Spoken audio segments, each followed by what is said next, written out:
Hello and welcome. You are listening to Gay with God, a safe place for us to share our stories and support one another. How long did we know? What challenges did we face? Did we lose our faith? When did we find our way back home? Are we still searching?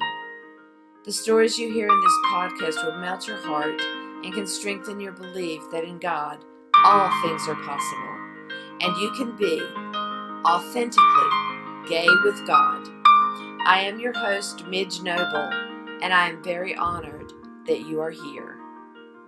Hey guys, and welcome back to the Gay with God podcast. I'm so glad you're here. And I want to thank you all for listening every week, for sharing and subscribing, following the podcast, and doing all the things you do to keep us visible so that our stories can be validated. So Karen Kalb is my guest this afternoon, and she is the social media manager and program director at Free Mom Hugs. She studied sociology and psychology at the University of Oklahoma.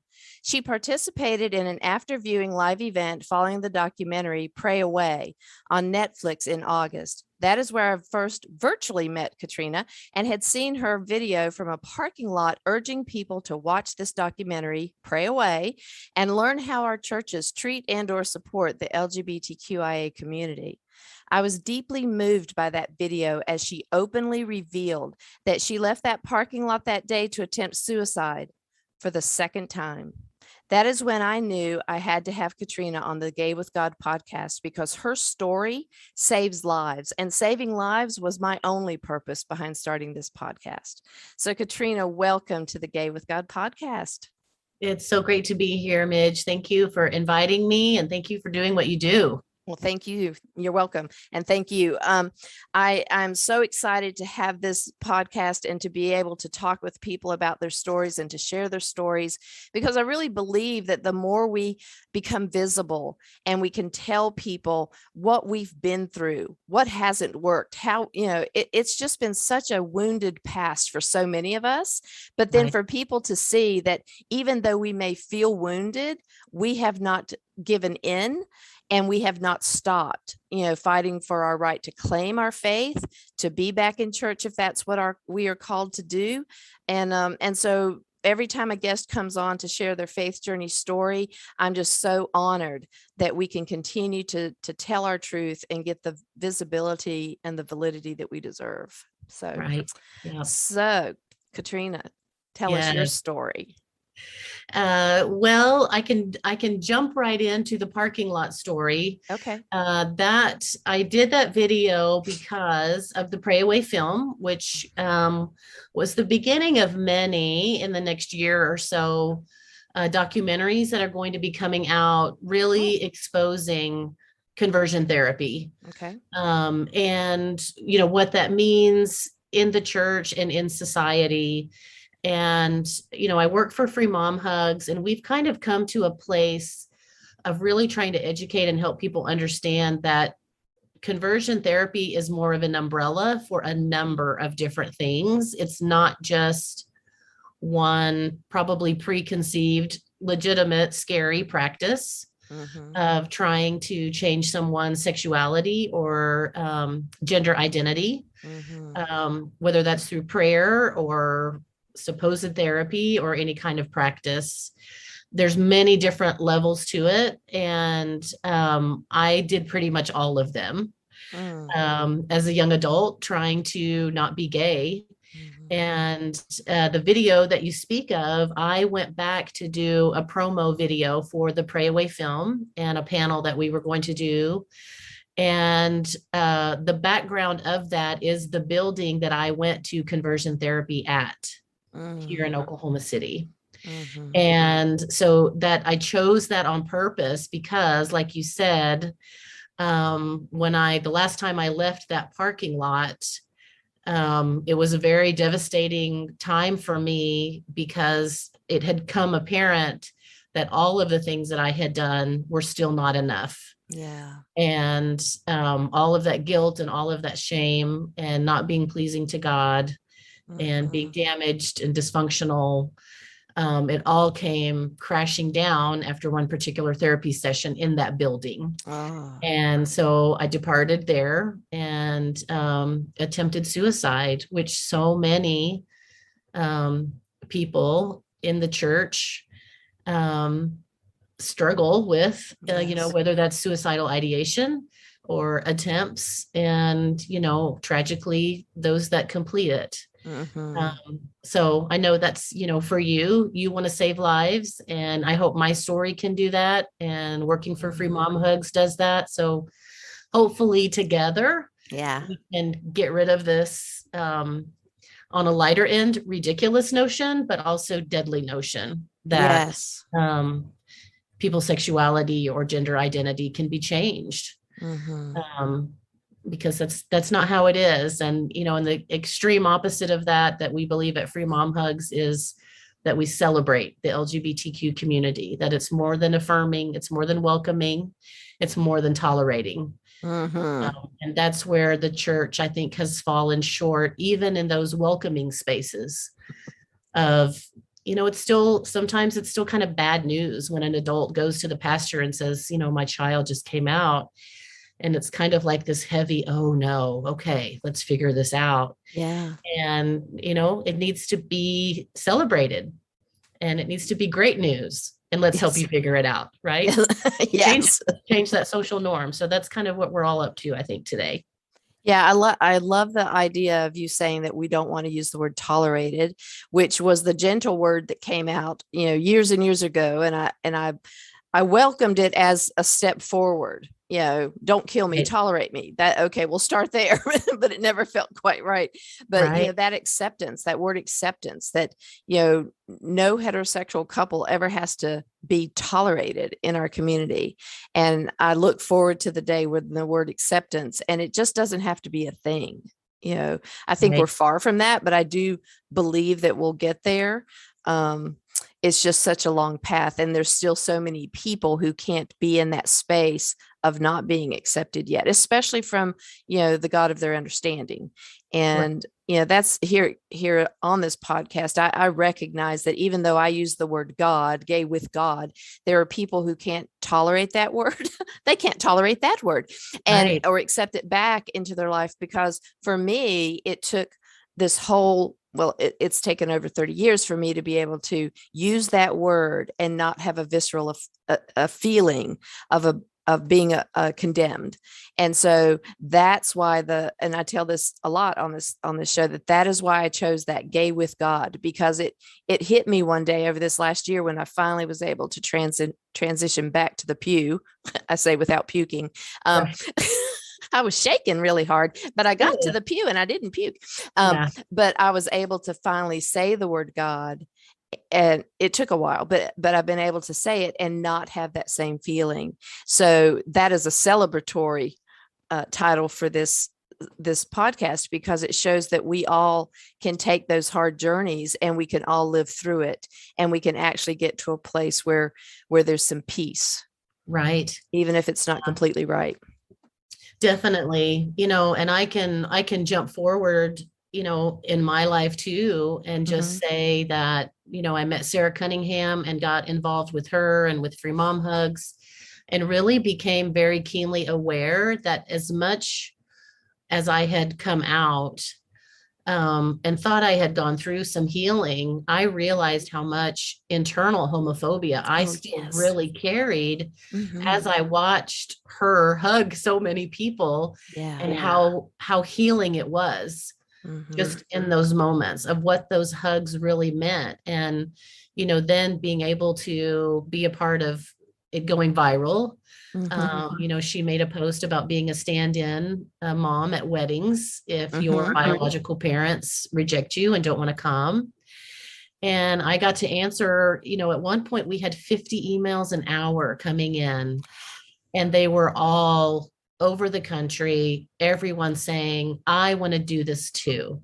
Oh, great. And I don't understand why anybody wouldn't go. And it was just this constant flood of positive, affirming messages of how ridiculous the other messages are that would lead a parent to reject their child on what should be the most beautiful, celebratory day of their life. But, that whole process for me kind of being the filter of all those messages, it was so healing for me in ways I didn't realize that I needed it. And in that process, I think I just soaked up so many messages of all these moms and volunteers across the country and helping manage chapters. And they all just became this giant family of support. Wow. And, where it didn't matter that you were gay, but it was celebrated. It was a fun part of who you are. And, now at this point in life, I mentioned earlier with you that I've recently turned 50 and have finally found love and relationship. And we're heading into a 3-year anniversary. And Yay. and it's an amazing healing story, that it can and it does work out wonderfully in the end. Yeah. Um, That's really good to hear. That is awesome. So it's healing in the end. Let's go back to when it wasn't so healing. Yeah, we can go through the yucky stuff too. That Shawshank Redemption. Have you seen that movie? Yes. Way back when. Way back when. But, there's a part of, not to spoiler alert for anyone, but there is an escape from prison scene at the very end. Mm-hmm. And tunneling and through sewers. And I don't know if I'm allowed to cuss on this podcast. You are. Okay, good. I haven't been able to stop it, so y'all go ahead. Okay, what's going to happen? No, but one of the scenes, towards the end, as the movie ends, and it's kind of narrated by Tim Robbins' character, but he said, I had to crawl through 100 yards of shit to get to freedom. Yeah. And from the moment I saw that movie, that has just been, one of my many mottos or themes. But it's so true, I think, for so many in the LGBTQ community that have church trauma, that have any kind of experience of, there is this deconstructing, there's this wounding, there's trauma, there's counseling. Sometimes you have, and I do have, physical effects of years of trauma. But then you do have to figure out getting yourself back and getting, free to be yourself and authentic, and what that looks like in that process. Yeah.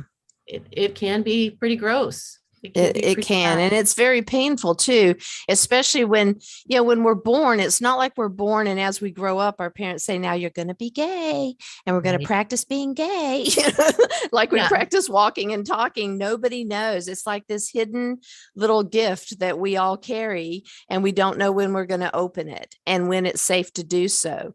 And so when did you know? When did you start coming into the realization that you might be different than the other kids that you were hanging with? I think I felt, and I've said this before, I always, to my recollection of memories from childhood, I always kind of felt like I had been dropped off on the wrong planet. I wasn't quite like the other girls. And I think, the title of being an 80s kid that, we got a lot was just being a tomboy. And I didn't necessarily mind it, but it also wasn't really a compliment either in the majority of, connotations when you heard it and received it. It was definitely that thing that made you not be like the other girls, that you weren't, into bows and into pink and the quarterback and all of those things. But, back in the 80s, there weren't really a whole lot of words for that either. There wasn't conversations. I remember, the majority of anything that I saw or heard was on TV and on MTV. And sitcoms, but the gay man was the punchline of pretty much every sitcom on TV in the 80s. We were not allowed to watch soap. Yes, I remember soap. Yeah, that's why. Yep. And you heard all the derogatory terms, but they were geared mainly towards men, towards gay men. And there weren't a lot of words for women. And yet there was still something within me that I identified or felt the pain of those words. And I didn't know why. I didn't know that I was feeling that they were about me too, even though I wasn't a gay man. But I still felt like I was that thing that people would make fun of. Right. And I felt that, through middle school and high school as well. Did your parents ever have any inclination? I remember my mother would ask me all through elementary school because I had this very close friend. She was my best friend, and I lived and breathed for this girl. And my mom would always ask me if I was gay. And it's interesting that I, of course, was just shocked at those questions, but I would always tell her no, because I didn't know at the time. Right. So did your parents ever question or? Well, my dad passed away about 15 years ago, and his passing was kind of the snowball to me coming out. That was the beginning of a process of things happening. And so my dad, to my knowledge, never knew. Now, would I love to have that conversation with him now? Sure. More than anything. My mom, on the other hand, was just not a communicator. And so those were not conversations that were had at all. She was a single mom. And she was from Denmark. And life was just overwhelming. And I think those conversations, she just wasn't even thinking or ready to have. She was not a religious person, though, at all.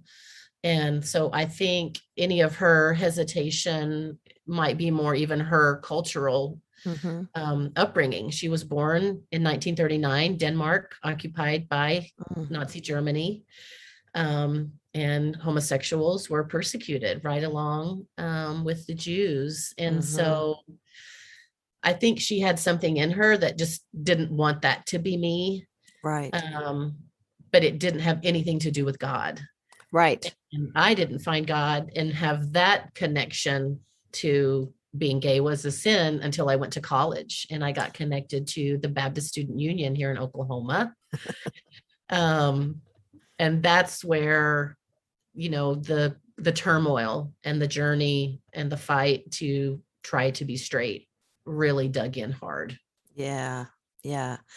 So I don't remember if this was a story that because I've seen a couple of your videos, and someone had gone to the back of the student union or wherever this little meeting was and picked up a pamphlet and started to recognize that. Was that your story?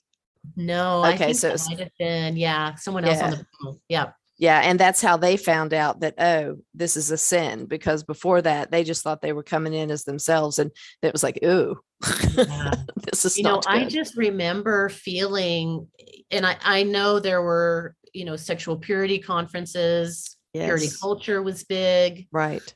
And I think I heard a lot of sermons about being confused sexually. And I don't remember even specific, hellfire, brimstone, homosexuals are going to burn in hell. But I got enough messaging that even in those sermons of all sins are the same, all sins are equal, I still knew that mine was different. I knew that mine carried a heavier weight and carried heavier shame and carried heavier abomination, right? Yeah. Nobody else talked about eating shrimp as an abomination. Right. It was my stuff that was an abomination. Yeah. And working on Sunday, that was an abomination. Yeah. It was. And so I knew that there was something different, even without someone speaking directly to me that it was. So when you joined that union and you started to go through that process, tell me the space that you were in and how you were able to stay in that student union. Well, I was married to Jesus. There you go. That's how Jesus took you. Jesus took me. I was a Jesus freak in 1989. And I mean, and it was all legitimate. I felt all the feels. I had all the experiences. I prayed the prayers. We had quiet time. We memorized verses. We went to Glen Erie, Colorado Springs every spring break to get higher to God, closer to God by elevation. Yes. And, I just did all the things. And I think, a lot of childhood trauma kind of left me open to, I got a lot of credit. I got a lot of affirmation, a lot of Yes. strokes on my back, by being this godly person, right? By going into ministry, becoming, I was mentored. And then as I got older through college, then I got to become a mentor, and it all just became my identity. And wanting to go into ministry. And, in those times, in those moments when you were like, you had feelings that you knew weren't right, when you got crushes on your best friends, all of those things that came in, and you just knew this was not going to work. This was not okay. This needed to be getting rid of. And so, I went to a lot of counseling. And, again, that's kind of where that conversion therapy umbrella is so big, because there would just be basic counseling sessions that I would go to that, just talked about being confused, that my parents were divorced when I was young, and that confused me. I wanted to connect with my dad. Yeah. Can I ask a question? I'm sorry to interrupt you, but I want to make sure that everybody's on the same page that we are. So through this student union, this was actually a conversion therapy like group where they mentored you away, almost like pray away, that they would mentor you away from any sexual feelings. And as you were being mentored and then you mentored others, they were passing the torch for you then to help other people pray the gay away. Exactly. Like kind of became your testimony. Yeah. Okay. And even though you kind of knew in your gut that it wasn't all gone, you were still told to share that testimony, to kind of like name it and claim it and make yourself be healed. Like the more you said you were healed, the closer you were getting to being healed. But then your testimony of being healed would, elude people to think that there was a chance for them to be healed too. Right. And so it just created this horrible circle of deception and desperation of, like I remember sitting and listening to people talk about being healed, and it made me feel horrible because I thought, what's wrong with me that God's not healing me? Yep. And then I find myself in the place of doing that same thing to other people, to the younger people coming behind me, and me saying, I've been healed. Yeah. And I know now there had to have been people in whatever Bible study or whatever audience that felt that same way of, if she's healed, why isn't God healing me? And, that's a horrible cycle within the conversion therapy practice. Yeah, because as you're saying it, you're being told, whether you feel it or not, you got to keep saying it so you can. So it's like your ticket to heaven is to convince yourself that what you're saying is working, even though you haven't changed all the feelings inside. And so to give that up means that you're giving up salvation. Right.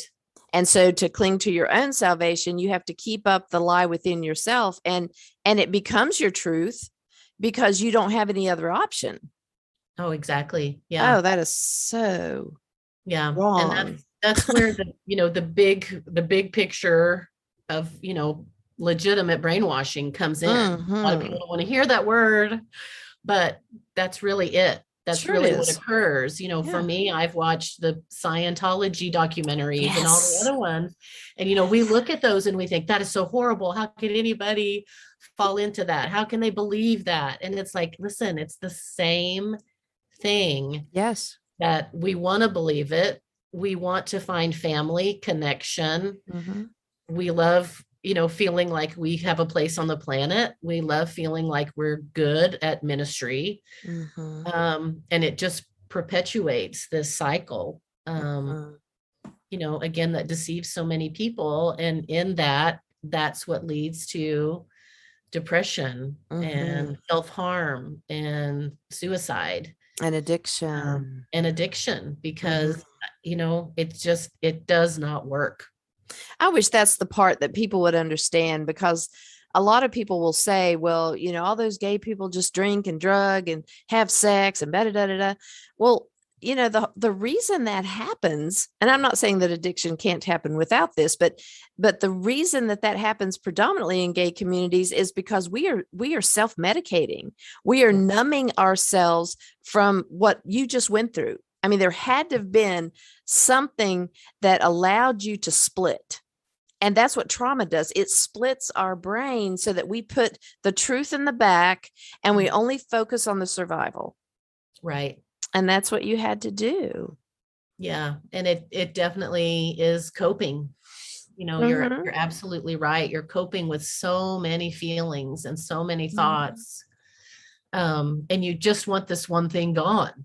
Yes. That everybody's telling you, God will love you if this one thing is gone. You'll be successful if this one thing is gone. You can be in ministry and work in the nursery if this one thing is gone. And you don't realize how much your life is consumed with that one thing being gone, right? And so even like what you said with not being allowed to watch certain TV shows, well, that was definitely a lot of those counseling sessions of, you need to not listen to the Indigo Girls or you're going to catch it.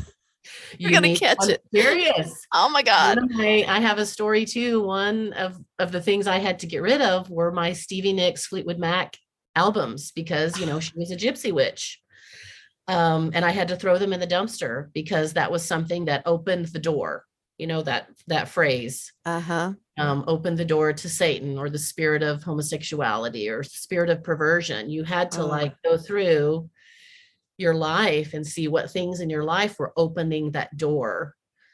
And so I had to get rid of my Stevie Nicks albums, and that was very painful for me. And, I shared that story with Sarah Cunningham a few years ago in talking about conversion therapy and the things that I went through. And, in total Sarah Free Mom Hug fashion, she went out and she bought me my Stevie Nicks albums back. Oh, bless her. Yeah. That's the reclaiming, right? That's the reclaiming of, that's ridiculous. Oh my gosh. That doesn't make you gay. What you listen to doesn't make you gay. What you wear, I had to get rid of my Eddie Bauer clothes. I was a total lesbian. I love my flannels and I love my khaki cargo pants with all the pockets. And I love my big Timberland boots.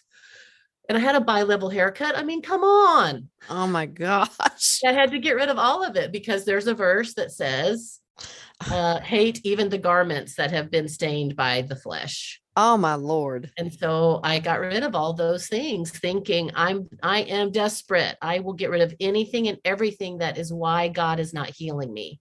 Oh my gosh.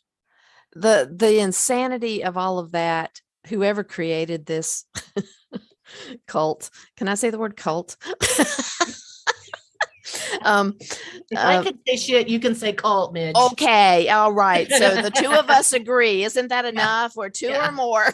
That's right. Together. We have now ordained the words cult and shit. Okay, fine. Yes. They're biblical. We can use them. Yes, they are. Oh my gosh. Well, and that is just so amazing that whoever created this took everything scriptural and made sure that it all was for condemnation, instead of looking at any deeper, instead of, I don't know, looking toward compassion or, what Jesus said. It's always about, what would Jesus do? Well, he did nothing on this subject. Isn't that substantial enough for you? So that's somewhat. Yes, nowhere in the red letters. Nowhere. Yeah. Whoever made those red and letters. I'm sure and I assume many of your listeners know, but Kathy Baldock, she has her Canyon Walker book and she does seminars and all of that. And I mean, she goes back to the beginning of where the word homosexual got put in the Bible, what it actually means, what it was intended to say, and the purpose of it being put in. Was not godly, and it just has perpetuated this culture and this way of thinking and this messaging, and the messaging has definitely benefited other people Mhm. in our culture. And I think Yes. that's why it has been so difficult to Mhm. clear up, Oh, right? yeah. Let Yeah, the water because settle and really see.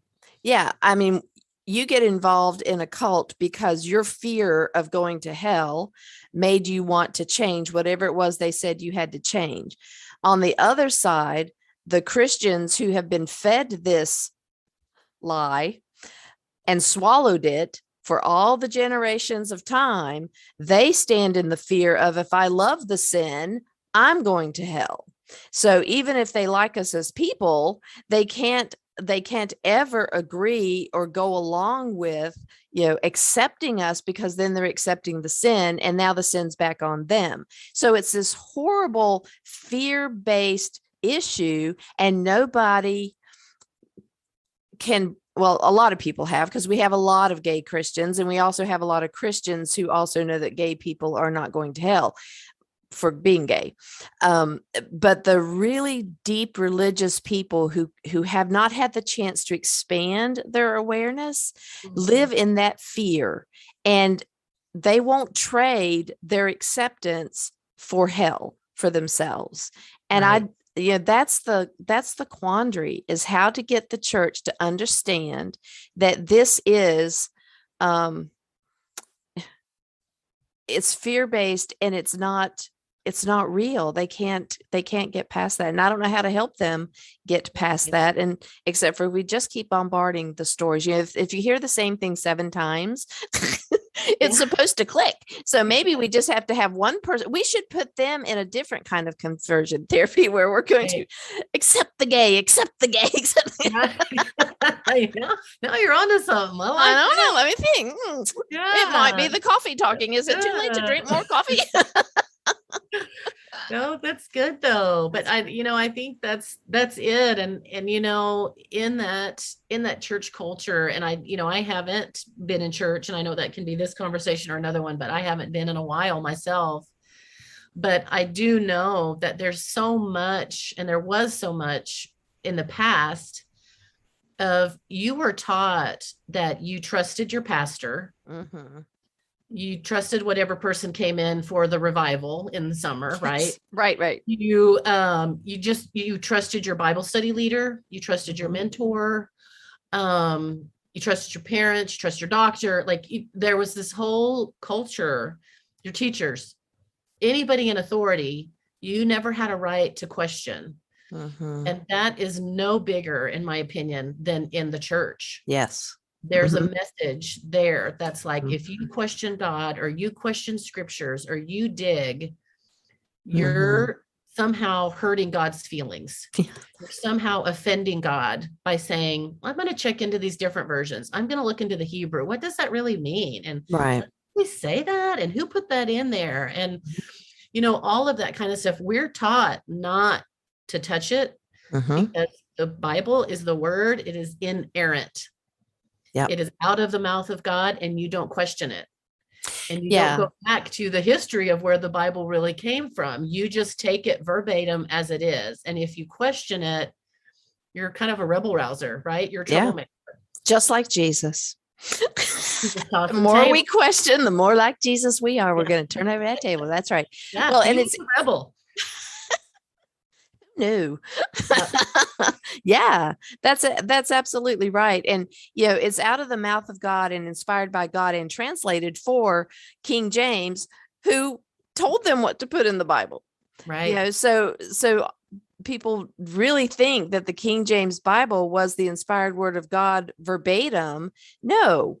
Why do you think King James? It's not God's Bible. It's Right. King James's Bible. There's a reason Version. for that. Yeah. Father, Yeah. Son, Holy Spirit version. Yeah. Right. Yeah. It's Hitler's version. It's King James's version. That's right. right. That's right. You have Yeah. all of that in there, and there is a lot of deconstructing. I know a Mhm. lot of people are going through, and when you have church trauma, sometimes you reconstruct and put it back together, and sometimes you don't. Yeah.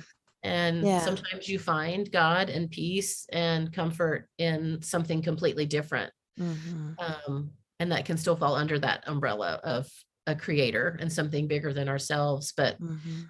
it doesn't always fall back into American Christianity anymore. And that's Mhm. definitely where I am. I know Mhm. other people have been able to reconstruct, and it's great.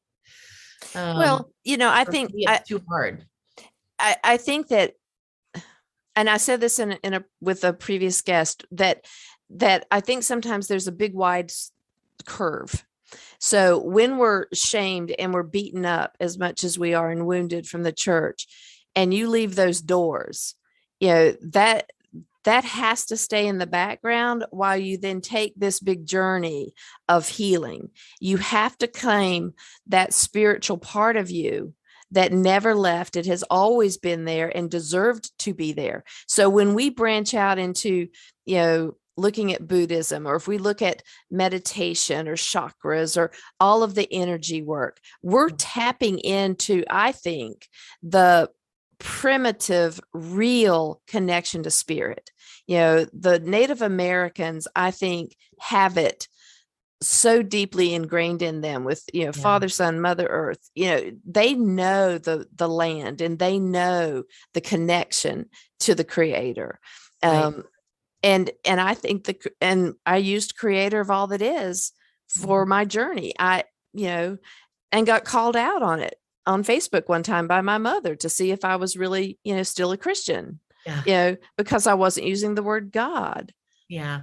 But, I know I was asked recently in a pre-interview also, but they asked, well, do you consider yourself a Christian? Do you still call yourself a Christian? And like, no, I don't, because it's American Christianity, and it's not beneficial for me. And Jesus didn't call himself a Christian either. Yeah.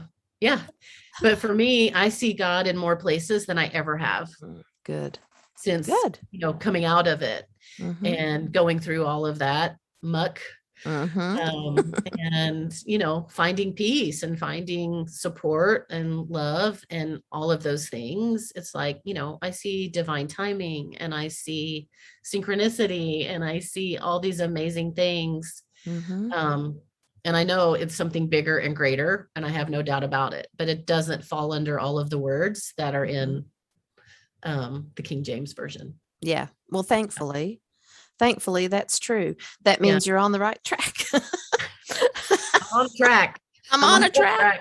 But I like it. I like my track now. I know, right? Yeah. Well, and the messages, there are two things that I remember as you were talking about, how they can spawn all these words at us. In youth group, they taught us, and it was just one sentence, but it's all I needed to like go as far back in the closet as possible. That homosexuality was like having sex with animals. So that was a youth group lesson on homosexuality. And then later, I was visiting my mom, and I went to church with her on Mother's Day, which was, the tradition that we'd show up for Mother's Day. And I was sitting there, and the minister he knew I was there.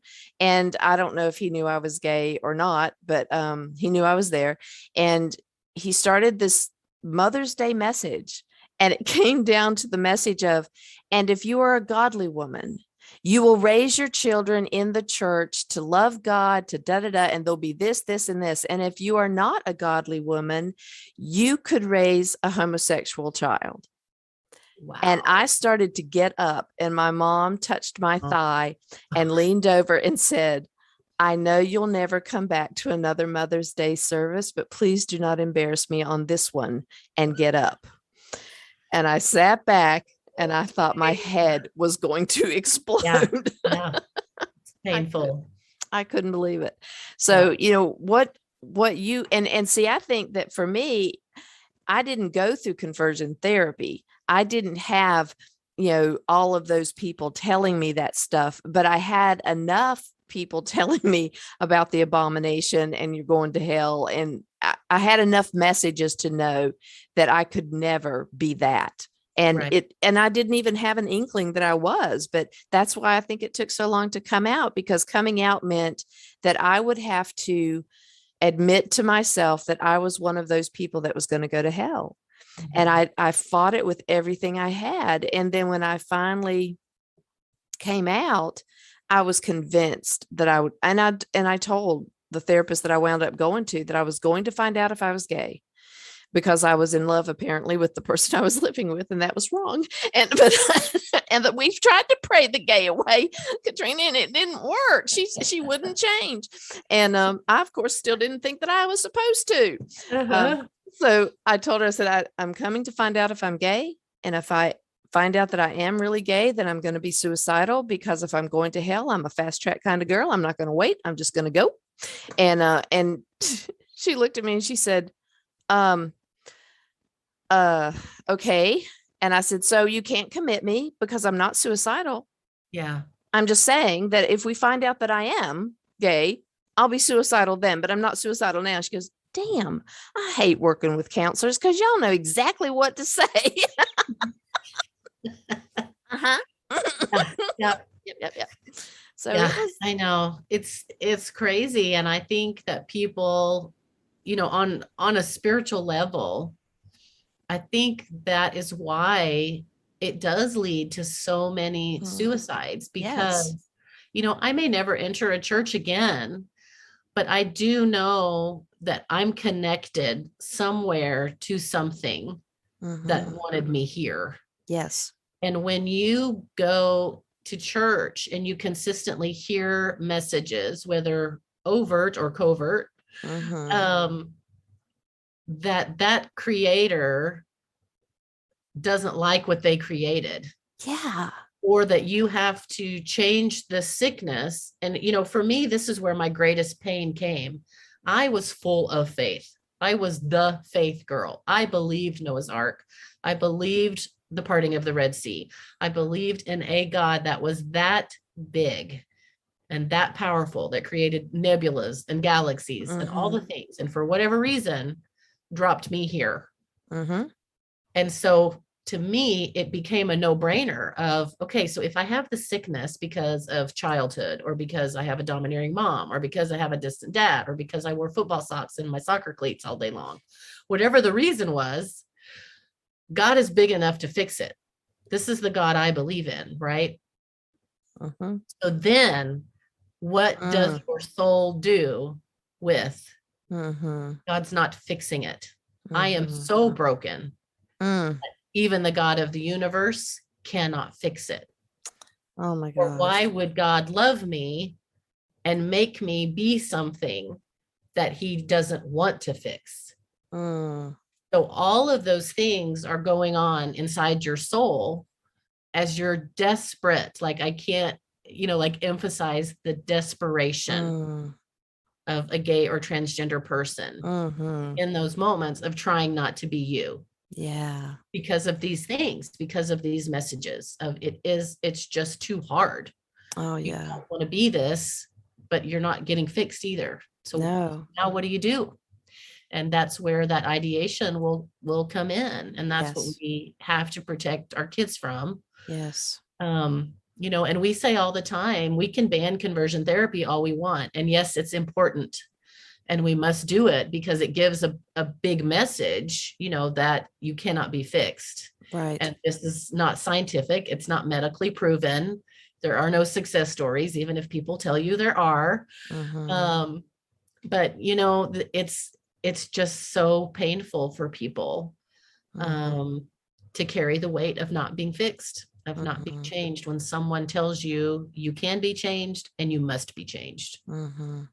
The story of that one man on the Pray Away documentary that held that lie from everybody for so long and got married, and then finally spoke his truth and said, I never really did leave, those feelings behind. I never could. And I thought that was very brave of him to be able to finally do that. But, there was a lot of money involved in him continuing that deceit for so long. I mean, I get the allure to that you've now become a national news story about how you got rid of this sickness.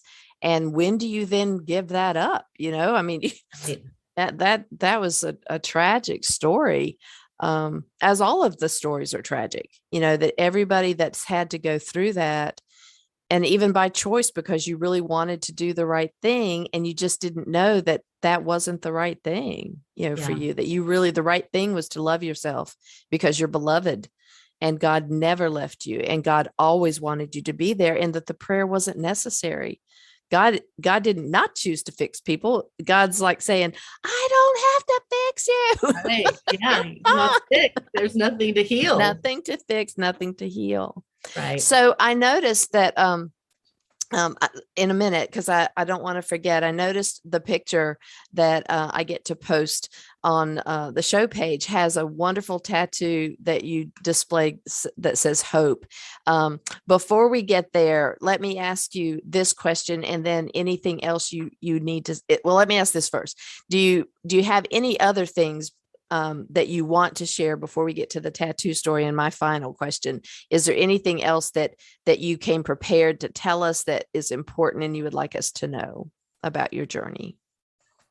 I think for me, and we've touched on it in a ton of different ways, but I think it is becoming aware of all facets of conversion therapy. That's like, for me, that is what I will scream out as long as I can, that it's not just people like me that signed up, or parents that sign their kids up and you go and, they do a myriad of different things and different tactics to change your same-sex attraction. The extreme of that is electroshock therapy. Yeah. But conversion therapy is also the very simplest of, if you go down in front after church on Sunday.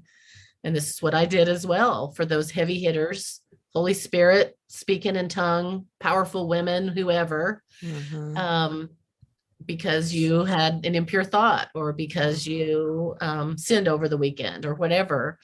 And you go down for someone just to lay hands on you and pray the gay away, pray the spirit of perversion away. That's conversion therapy. Yeah. It is all encompassing.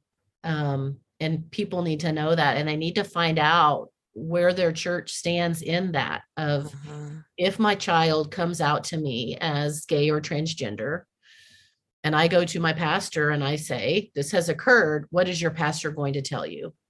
Are they going to say, I've got a great place for you to send them? Are they going to say, I know a great retreat that you need to go away with your kids or drop your kids off at this camp?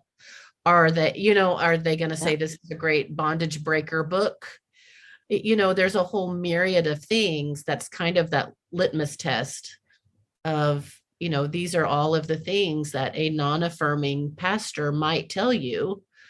And you need to know that. You need to know where your church is. You need to know where your church stands, to protect those moments and to protect those kids. And be an ally, for your child, and the information that you get, even as a parent, to know it's okay. Yeah. To go look at some other books. Yeah. And read other things. And, Sarah at Free Mom Hug says all the time, there is too much information out there now available to remain in fear and ignorance. Yeah. There's no reason for it anymore. All the information that we need to help our kids and to celebrate our kids is out there, and you just have to go get it. And spoiler alert, if you've heard a message from your pastor on Mother's Day, that you kind of know where they stand. So please, for the love of God, don't keep going there. I know. A lot of parents, we hear a lot of parents say, I know that my child is LGBTQ, queer, on the spectrum somewhere. They love the church. They love their friends. I don't want to pull them. I think they're going to be okay. Listen, they're not going to be okay. They're not going to be okay. When they fall in love, they're not going to be okay. When they think this is their family and they decide they want to marry their same-sex partner, they're not going to be okay, because they're going to be shunned. And it's like, you've had this family, you've had connection, you've done life, you've done other weddings, other funerals with these people. And when it comes down to it, they'll be rejected. And you've got to find out. You've got to stand up for your kids and find out. Yeah. And we're sitting here as a 50 plus, 60 plus women, and we're still dealing with it. and we've come a long way, and we're healthy, and we're strong, and we're full of goodness, and we still have wounds. And so, everything matters. Everything matters, and everything that the parents do, that the church does, matters in our ability to heal well and how long it takes. So, so can you tell me, see, I almost forgot. I so want to know about the tattoo, but my final question. I'm ready. Okay. My final question before the tattoo story, y'all just hang in there. I'll get to it. If somebody came to you and they were struggling and they were being told these things about themselves, what is the one thing you wish someone had said to you when you were struggling? I think a big blanket statement of there's nothing wrong with you. Yeah. Say that again. There's nothing wrong with you. And Katrina, there is nothing wrong with you. Yeah. I think everyone needs to have, like, that's a breath of fresh air. You're just seeking and seeking and trying and trying. Excuse me. Gosh, if one person would have said that to me, that would have been amazing. And I think that's why, earlier talking about free mom hugs, why that is so healing, because that is a constant flow and flood of, mama bears across the country who are saying loudly, there is nothing wrong with you. And that's where the hugs come in, and the care packages come in, and prides, and moms being nutso with their rainbow tutus and their faces painted, and like they're so excited and they're celebrating you. And if somebody would have celebrated me, I can't even imagine the trajectory of my life and how it would have been different. Spiritually speaking, I have a wonderful partner, and I don't want my life to be different. Both of us have stories where our lives would have been different if, as teenagers, we could have been our authentic selves. And so we grieve for the lost time. But we're so grateful to have each other. And on a side note, I got to meet Sarah in person and get one of her hugs at the Wild Goose Festival. And I could not believe she was there. I looked for you, but I could not believe she was there. So that was just so sweet to see them there, and the mama bear signs. That was so awesome. All right. So please tell me the tattoo story. Tattoo story is a kind of a God story. So get ready. I'm ready. But with Free Mom Hugs, every year since 2016, we have taken a cross-country tour. And this is going to go with your story a little bit, because we end up at an LGBTQ historical site every year on Mother's Day. And that is because so many in the LGBTQ community don't celebrate Mother's Day. They don't get to go home. They don't go to church with their moms and have brunch and wear big hats and those things. So for us, it was very important that we had our destination, and that we landed in that destination on Mother's Day.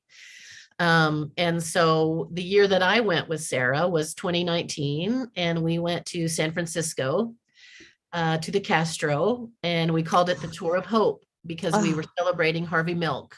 And that kind of coincided with me sharing my story about being a conversion therapy survivor. And so we stopped at 10 different cities on our way, and, had little meet and greets, and got to know people, and had luncheons, and, wonderful things like that along the way to help educate.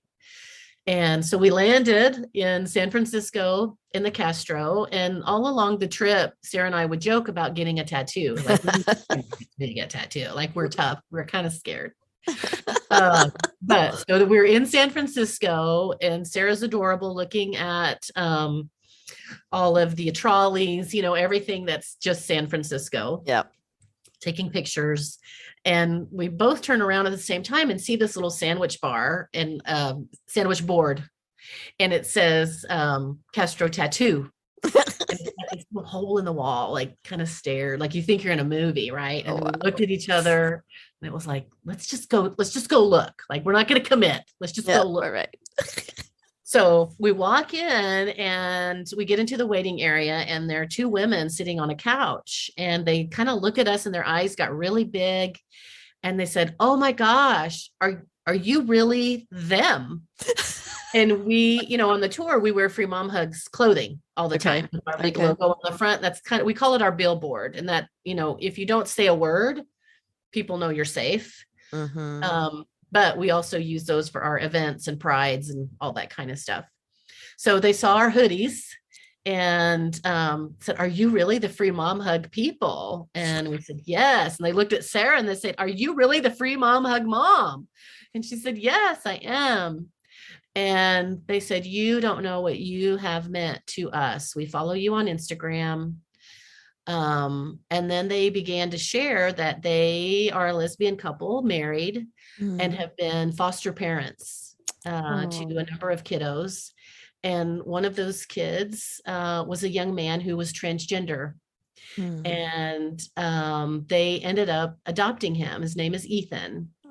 And so they adopted Ethan and, raised him with all that he needed, affirming home and foster brothers and sisters everywhere. And 3 months prior to our visit, finding them, seeing them in this tattoo shop, they had come home and Ethan had taken his own life. Oh. Yeah. And so in that moment, we all kind of realized this divine timing that had occurred. This couple was from Kansas, and they had planned their trip long before Ethan had passed away, and had decided to continue with the trip, that Ethan would want them to still go, and that they were going to get tattoos in his memory and in his honor. And so the things that occurred, traffic, lunch delay, honestly, our hotel caught on fire before we left. I mean, there were all kinds of things. And Sarah and I knew, we were like, this is divine, because any other second difference and we would not have met this couple. Yeah. And so we decided to get the word hope, because it was a tour of hope. So that was the word that we chose to get tattooed. And then I knew at that moment that I wanted the E to be capitalized on my tattoo in honor of Ethan. Because to me, the message is that even in a lesbian home, a married lesbian couple, fully affirming all the information that you need, both work in the mental health profession, supportive foster kids all around you. It was too hard for Ethan to be Ethan in America. And that's the message for me. So when anybody says, what's that tattoo, or why is the E different, or like, that has been my mission of, if I have a moment to talk about Ethan, I'm going to talk about Ethan, because I'm so glad you he did. represents, what we need to fix. And we have, working at Free Mom Hugs, when it all went viral and it was so crazy and amazing and wonderful, and everybody wanted to volunteer and everybody wanted to do it, there was this feeling of, we kept pulling kids out of the river. Like, kids are drowning and they've been wounded and they're hurt, and we're pulling them out of the river. We just keep pulling them out, trying to help them. And, as we began to grow as a nonprofit, it became clear to us that we've got to go upriver. We've got to stop people from throwing these kids in the first place. Amen. And so that's where we've changed the mission of Free Mom Hugs. Obviously, we rescue kids out and we hug them. But we also focus on education. We've got to tell stories. We've got to have these conversations so that, parents don't think it's okay when their kid comes out to kick them out and make them homeless. Yes. And they don't think that they should go to this camp, that you don't know what they're really going to do to your kid when they get there. Yes. So this is like the mission of all of us, is this is upriver. Let's go upriver now and stop them from being thrown in the first place. Oh my God. That one got to me there, Katrina. That one got me. Because all he needed was for the world to say, there's nothing wrong with you. Right. That's what you needed. That's what Ethan needed. That's what all of our kids need. That's what we need. Because, and I said this too, that I was so tired of every administration either takes our rights away or gives us rights, and then they get taken away again. And to always put your hope into the next administration, well, then there's always going to be another damn administration. And That's what another are they going to do? So how many heterosexuals have to gauge whether or not an election for the free world, for the equality for all, is going to take our health care, our safety? People like Ethan they're not safe. I right. can pass. I'm white. I don't look necessarily gay enough sometimes. Right. I Yeah. can pass. That's our privilege. It is a privilege. However, there are so many that can't, and they are always at risk. We're at risk just in general because, if somebody did find out, you could lose your job, you could get beat up, whatever, but we can also still pass. Ethan, in his transition period, was not passing, and he was at risk, and he was probably tormented every day. Yeah. Not by family and not by friends and not by people who loved him, but enough torture to where that was his answer. Yeah. Yeah. And I think, I hear a lot of people these days, as the LGBTQ community does become more visible on shows and even running for office and politics and all the things, and kids get more freedom and there's more GSAs and all of that going on. There's definitely people that say, why are more people transgender now? And, why are all these kids doing this now? And why are all these old people coming out as transgender now? And it's like, well, there is this element, but it's a big catch-22 element of there is certain pockets of the world and the culture and society where that education comes in. Kids actually know what they're feeling. They actually can identify and say, I think I might be pansexual. I think I might be bisexual. I think I might be transgender. Like, they're actually able to have conversations that you and I never had. Oh, no. Any kind of introspection to figure out what we were feeling or thinking or dealing with. But in that ability that now more people are able to come out, the catch-22 is they are more at risk. Yes. Right? More transgender women of color are murdered than ever before in history because they're taking the step to be their authentic selves. But with the ignorance that still is being taught, they're at risk. Yes. So that's where we have to change it too. We have to still make the world safe for them to come out too. I think we've done some good work in making it easier for people to come out in that they understand themselves better. Yes. But I think that we haven't done a good enough job in making them have a soft landing once they figure it out, because the rest of the world is not ready for it. Yeah. Wow. You are an amazing woman. And I am so grateful that Netflix thing came across my Facebook, and it was like, we're having a live meeting. Oh, really? Yeah. That was just amazing. So thank you, Katrina, for being here today and honoring us with your faith journey story. And I'm just in awe of you and all that you guys do with the Free Mom Hugs. And I just thank you so much for being here today. Thank you. Thank you for the opportunity. Thank you for doing what you do, because stories matter. We see more change in relationships and in ideas just by sharing stories. Just people, having a friend that is transgender.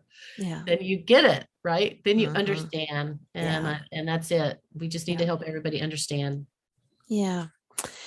So, and thank you, listeners, for coming back each week, supporting, sharing, and subscribing wherever you get your podcasts. If you want to see more information and links to connect with Katrina, go to the Gay with God podcast when this episode is aired, and you can find that show page at empoweredmidge.podbean.com.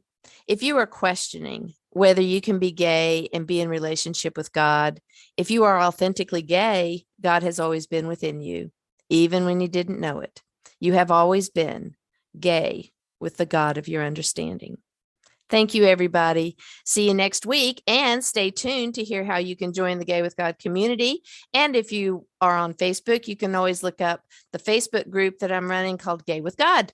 Talk to you later. I want to invite you to become a part of the Gay with God community. How can you do that? Stay connected by messaging me your thoughts and comments in the comment section under the downloads of the show on the Gay with God show page. Subscribe to this podcast wherever you listen and share so we can increase our community outreach and be a light to those who are struggling to claim their faith. Consider being a sponsor so I can highlight your service in our community. We are all worthy of respect and a relationship with the God of our understanding. I want to thank you in advance for supporting this podcast. Together, we as a community will keep this show visible and our community stronger. Deep gratitude to my friend Tim McClendon of Tim McClendon Music for allowing me to use an excerpt from Interlude 4, a song found on his CD entitled Sundance.